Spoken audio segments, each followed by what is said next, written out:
স্বামী মারা যাওয়ার পর থেকে ২-৭ বছরের জীবনটা ভার হয়ে উঠেছিল মালিনী দেবীর কাছে। না ছিল কোনো শখ আহ্লাদ, না ছিল কোনো মানসিক শান্তি।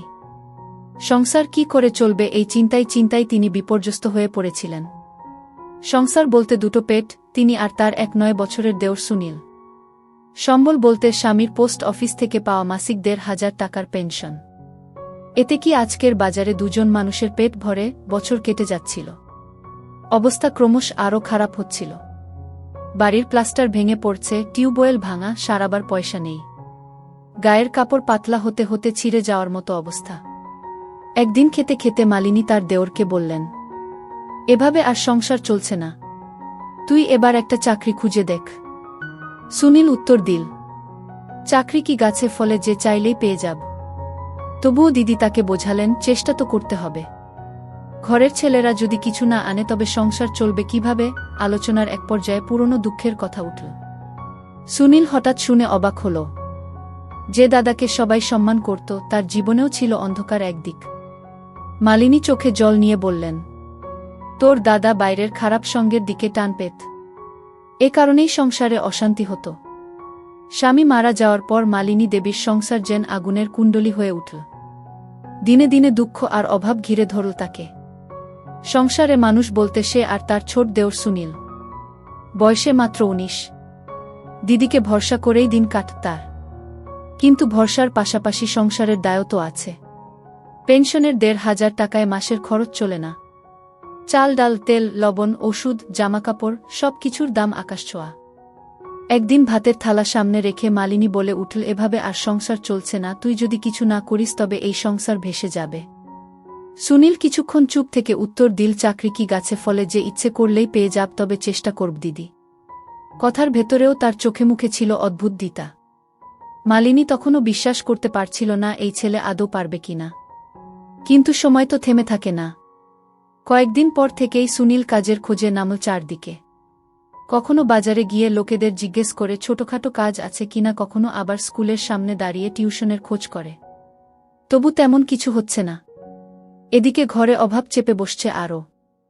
এক রাতে অন্ধকার ঘরে খেতে বসে মালিনী আবার পুরনো দিনের কথা টেনে আনল। সুনীল অবাক হয়ে শুনল তার দাদা নাকি নেশায় আসক্ত ছিল।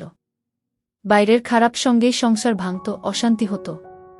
এতদিন যে মানুষটাকে সে দেবতার মতো মানত, আজ হঠাৎ যেন ভেঙে পড়ল সেই বিশ্বাস। মালিনী কান্না চেপে বলল, ওইসব আড্ডা আর নেশায় ওকে শেষ করে দিল। হঠাৎ হার্ট অ্যাটাক হয়ে গেল, সব শেষ। আমি পড়ে রইলাম একা। সুনীল সেই রাতেই প্রতিজ্ঞা করল সে আর বসে থাকবে না। যতই কষ্ট হোক কিছু একটা করবেই। পরদিন সকালেই সে বেরোল এক অচেনা পথের দিকে। কাজের খোঁজে হাঁটতে হাঁটতে হঠাৎ একটা দোকানে চোখ পড়ল। ছোটখাটো একটা হার্ডওয়্যার দোকান। দোকানদার লোকটিকে দেখে জিজ্ঞেস করল, কাজ খুঁজছ?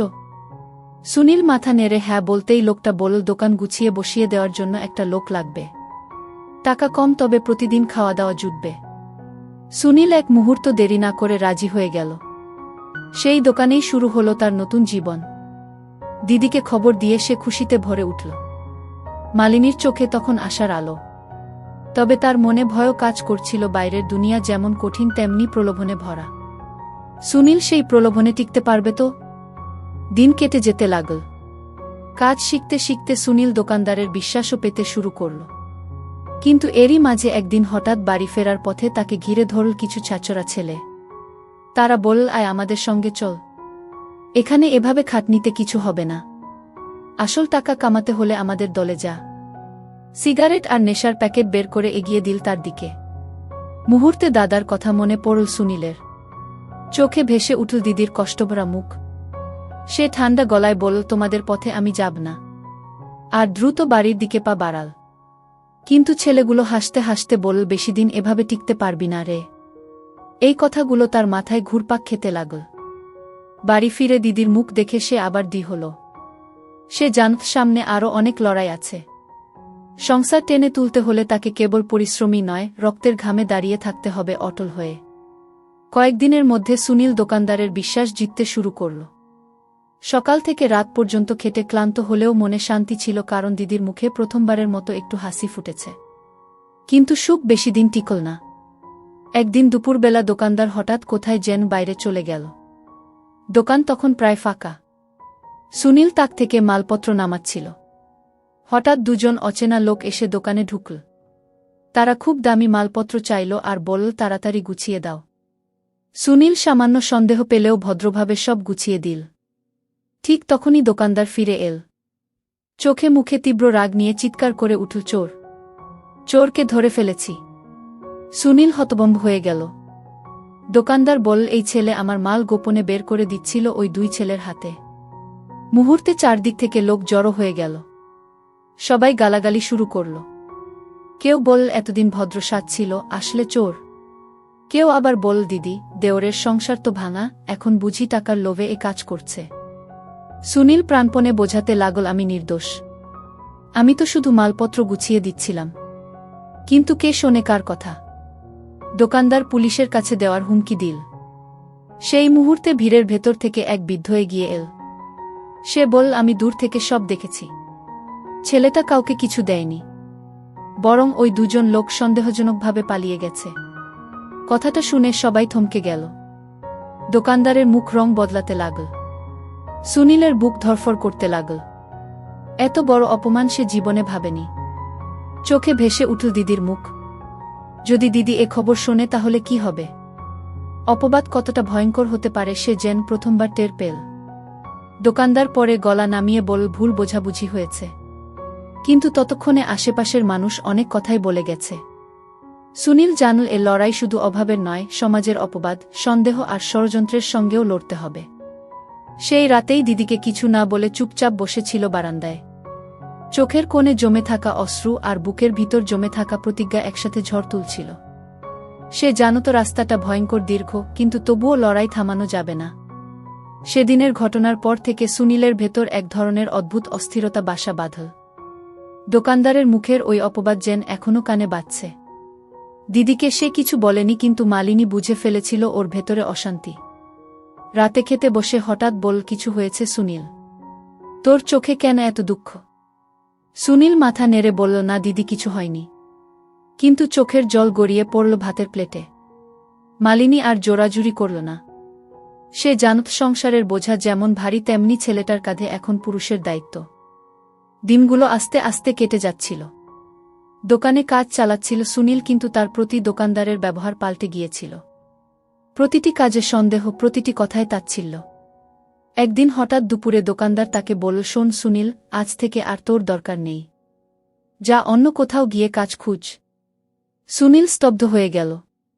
কোনো ভুল প্রমাণ ছাড়াই কেবল সন্দেহের জেরে সে আবার বেকার হয়ে পড়ল। পকেটে এক পয়সা নেই, বাড়ি ফেরার পথে চোখে অন্ধকার নেমে এলো। মনে হচ্ছিল জীবনের সব দরজা বন্ধ হয়ে যাচ্ছে। বাড়ি এসে দিদির মুখোমুখি দাঁড়াতে সাহস পেল না। কিন্তু মালিনী জিজ্ঞেস করতেই সে সব খুলে বলল। মালিনীর বুকের ভেতরটা ছিঁড়ে গেল। এত কষ্টের মধ্যেও এই ছেলেটা হাল ছাড়েনি, অথচ মানুষ তার পিঠে কাদা ছুড়ল। মালিনী তখন সোজা হয়ে বসে বলল, মনে রাখিস সুনীল, মানুষ যতই কথা বলুক, সত্যি একদিন নিজের জায়গা করে নেয়। তুই হাল ছাড়িস না। কথাগুলো যেন সুনীলের হৃদয়ে আগুন জ্বালিয়ে দিল। পরদিন সকালেই সে আবার বেরোল নতুন কাজ খুঁজতে। বাজারে ঘুরে ঘুরে অনেক চেষ্টা করেও কিছু মিলল না। ঠিক তখনই একটা গ্যারেজে তার চোখ আটকাল। ভেতরে কয়েকজন ছেলে গাড়ি সারাচ্ছে। সে গিয়ে বলল, কাজ আছে কি? মালিক একবার তাকিয়ে বলল, কাজ আছে, কিন্তু তুই পারবি তো? লোহা টানতে হবে, ময়লা জামাকাপড় পরে সারাদিন খেটে মরতে হবে। সুনীল বিন্দুমাত্র দেরি না করে রাজি হয়ে গেল। সেই দিন থেকেই শুরু হলো তার গ্যারেজের জীবন।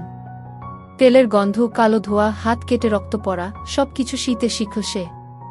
ধীরে ধীরে কাজে হাত পাকাতে লাগল। মালিকও খুশি হতে লাগল। কিন্তু সমস্যা তৈরি হলো অন্য জায়গায়। গ্যারেজের কিছু ছেলে রাতের পর রাত মদের আসরে যেত। তারা বারবার ডাকত সুনীলকে। বলতো, আয় না ভাই, তুই তো তরুণ, মজা কর। মেয়েসব ছাড়া কি আর জীবন? প্রথমে সুনীল এড়িয়ে যেত, কিন্তু এক রাতে তারা জোর করে টেনে নিয়ে গেল। অন্ধকার ঘরে ঢুকেই সুনীল স্তব্ধ হয়ে গেল। টেবিলে মদের বোতল, ধোঁয়ায় ভরা পরিবেশ আর অচেনা কিছু মেয়ের হাসাহাসি। সে ভয়ে বেরিয়ে আসতে চাইলে একজন তার কাঁধে হাত রেখে বলল, ভয় পাচ্ছিস কেন? এভাবেই তো মানুষ বড় হয়। সুনীলের মাথার ভেতর দাদার মুখ ভেসে উঠল। দাদার মতো যদি সেও এই পথে পা বাড়ায় তবে সংসার শেষ হয়ে যাবে। হঠাৎ সে জোরে ধাক্কা মেরে বাইরে বেরিয়ে এলো। গ্যারেজের ছেলেরা পিছন থেকে চিৎকার করে গালাগালি করল। কিন্তু সে আর পিছন ফিরে তাকাল না। দৌড়াতে দৌড়াতে বাড়ি ফিরে এলো। বারান্দায় বসে হাঁপাতে হাঁপাতে মনে মনে বলল, না, আমি দাদার মতো হব না। আমি আমার দিদিকে কষ্ট দেব না। কিন্তু জানত না এই প্রতিজ্ঞার পরই আসছে সবচেয়ে বড় ঝড়। পরের সপ্তাহে হঠাৎ এক রাতে গ্যারেজে আগুন লেগে গেল। আগুনে দোকানের অনেক মালপত্র পুড়ে ছাই হয়ে গেল। আর আশ্চর্যজনকভাবে লোকেরা সন্দেহের আঙুল তুলল সুনীলের দিকে। কারণ সেদিন রাতেই সে কাজে ছিল না। কেউ বল, নিশ্চয়ই প্রতিশোধ নিতে সে আগুন ধরিয়েছে। মালিক ক্ষিপ্ত হয়ে পুলিশে খবর দিল। পুলিশ এসে সরাসরি ধরে নিয়ে গেল তাকে। হাতকড়া পরার মুহূর্তে সুনীলের চোখে শুধু একটাই ছবি ভেসে উঠল, দিদির কাপা মুখ। এ কি তবে তার লড়াইয়ের শেষ?